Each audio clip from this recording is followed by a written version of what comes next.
What's up, guys? Josh here.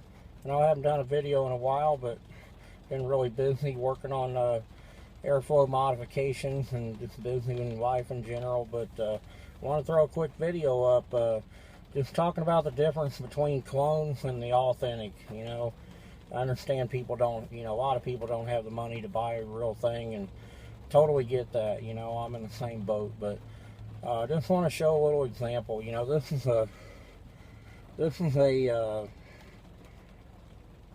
tobh version 2.5 authentic, and funny enough, he actually has engraved in the bottom of it hashtag not a clone.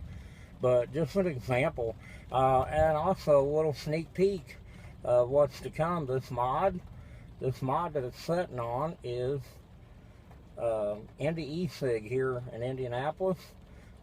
They're actually going to start going in production on their own mods, and this is the final prototype before we go into production. It's all solid 101 alloy copper, hardest hitting single battery mod that I've vaped to date. And yes, it does hit harder than the Manhattan.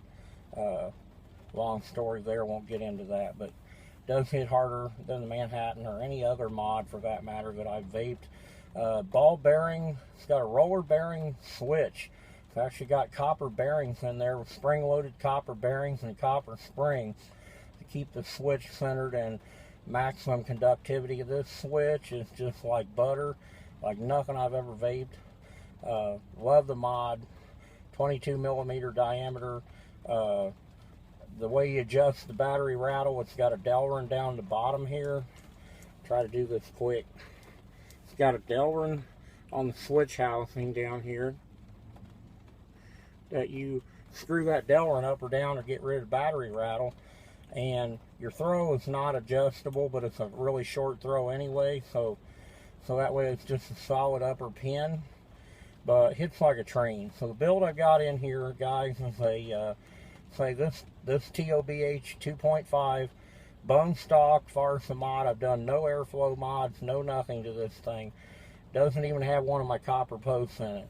It's got parallel 22 gauge Gplat Elite in here. 5 wraps, comes out to 0.06 ohms. This thing also got the Emron 40 amp battery in here. If you guys haven't heard of them, they rock. 40 amps continuous.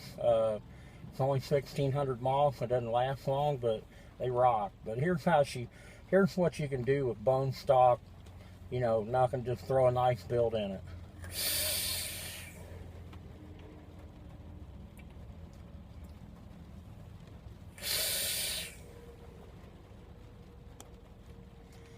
This thing rocks, man.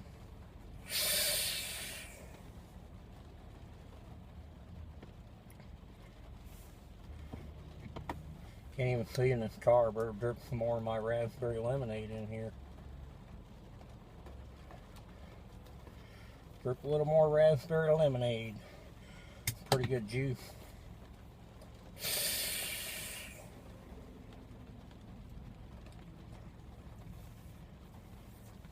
This thing's making so much vapor. I don't know if you guys can even tell in this car. It's making so much vapor.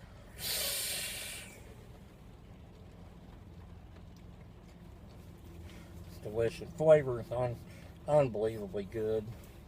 Stock airflow is just fine on this thing for me personally. Say 0.06, I don't need any more airflow. It's a nice hot vape, but it's not overly hot.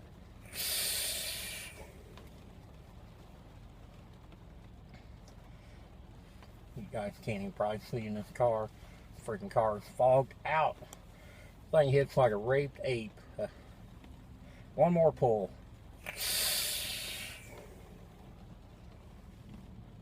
One more. Alright, so I'm going to throw that up. I'm going to be doing some build videos soon, guys. I'm working on my camera setup. The main thing I'm worried about builds is just safety. I don't want anybody getting hurt, anybody doing something stupid they shouldn't do. It's advanced stuff, and don't want anybody getting hurt. But see you guys later. Have a good one.